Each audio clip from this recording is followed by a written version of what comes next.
Nenmara പഴയഗ്രാമം road പരിസരം മാലിന്യ കൂമ്പാരമാകുന്നു. ഉപേക്ഷിക്കരുതെന്ന് പഞ്ചായത്തിന്റെ ബോർഡിന് താഴെ തന്നെ മാലിന്യം നിക്ഷേപിച്ച് നെന്മാറക്കാർ മാതൃകയാകുന്നു.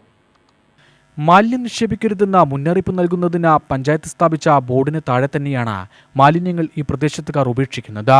ഭക്ഷണ മാലിന്യം, ഡയപ്പറുകൾ, മെഡിക്കൽ സ്റ്റോർ, ആശുപത്രി എന്നിവയിലെ മാലിന്യം എന്നിവയാണ് വ്യാപകമായും അലക്ഷ്യമായും ഇവിടെ ഉപേക്ഷിക്കുന്നത്. ഈ പരിസരത്ത് ചപ്പുചവറുകൾ, പ്ലാസ്റ്റിക് മാലിന്യങ്ങൾ എന്നിവ വലിച്ചെറിയുകയോ നിക്ഷേപിക്കുകയോ ചെയ്യുന്നത് പഞ്ചായത്ത് രാജ് ആക്ട് പ്രകാരം കുറ്റകരമാണെന്നും അതിനാൽ മാലിന്യം നിക്ഷേപിക്കുന്നവർക്കെതിരെ 10,000 രൂപ മുതൽ 50,000 രൂപ വരെ പിഴയും തടവ് ശിക്ഷയും അനുഭവിക്കേണ്ടി വരും എന്ന പഞ്ചായത്ത് സെക്രട്ടറിയുടെ മുന്നറിയിപ്പ് ബോർഡിന് താഴെ തന്നെ മാലിന്യം നിക്ഷേപിച്ചു. പൗരബോധം, നിയമബോധം, പരിസരബോധം, പൗരന്റെ കടമ എന്നിവയെല്ലാം കാറ്റിൽ പറത്തി. പഞ്ചായത്തിനും പഞ്ചായത്ത് രാജ് ആക്ടിനും പുല്ലുവില കൽപ്പിച്ച് നിയമലംഘനം നടത്തി തങ്ങളുടെ പൗരബോധം പ്രകടിപ്പിക്കുന്നവർക്കെതിരെ പഞ്ചായത്ത് അധികാരികൾ കർശന നിയമ നടപടി എടുക്കാതിരുന്നാൽ ഗുരുതരമായ പരിസ്ഥിതി ആരോഗ്യ പ്രശ്നമുണ്ടാവും. ബക്കാവ് ആലമ്പാറ വീട് ആളിനിറങ്ങിയില്ലെന്ന് വേണ്ട, ബോർഡുകൾ വെച്ചിട്ടുണ്ട്.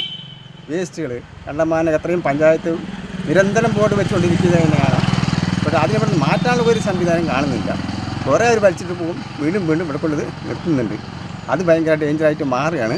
അല്ലെങ്കിൽ ബക്കാവിൽ രോഗങ്ങളും അസുഖങ്ങളും വർദ്ധിച്ചുകൊണ്ടിരിക്കുകയാണ് പല വിധത്തിൽ. ഈ വേസ്റ്റ് ഇവിടെ ഒരു കാര്യം, വേസ്റ്റാണ് അതിൽ ഒന്നാം ഇത്. കുറേ വാർഡ് മെമ്പറും അതിൻ്റെ ഓപ്പോസിറ്റിലെ ആൾക്കാരും എല്ലാവരും കൂടി ചേർത്ത് സമരം ചെയ്തു. പക്ഷേ ഒരു ഗുണം കിട്ടുന്നില്ല. വേസ്റ്റുകൾ പരമാവധി അത്രയും പെട്ടെന്ന് പല ഭാഗത്തുനിന്നും മാറ്റിക്കൊണ്ട് പല ഭാഗത്തും കൊണ്ട് വേസ്റ്റ് കൊണ്ട് തള്ളിയിട്ടുണ്ട്. എന്തൊക്കെ പഞ്ചായത്തിന് എന്തൊക്കെ നടപടി എടുക്കാൻ പറ്റുമോ അത് ചെയ്യുന്നതാണ് ഏറ്റവും നല്ല ഉചിതം. അത് കണ്ടുപിടിക്കാനുള്ള ഒരു സംവിധാനം കൂടി വേണം. എന്നാലേ ഇത് ആരാണെന്നുള്ള കാര്യം നാട്ടുകാർക്കും ജനങ്ങൾക്കും അറിയാൻ കഴിയുള്ളൂ. അതിനു വേണ്ട സൗകര്യങ്ങൾ നിങ്ങൾ ചെയ്യും. UTV news, Palakkad.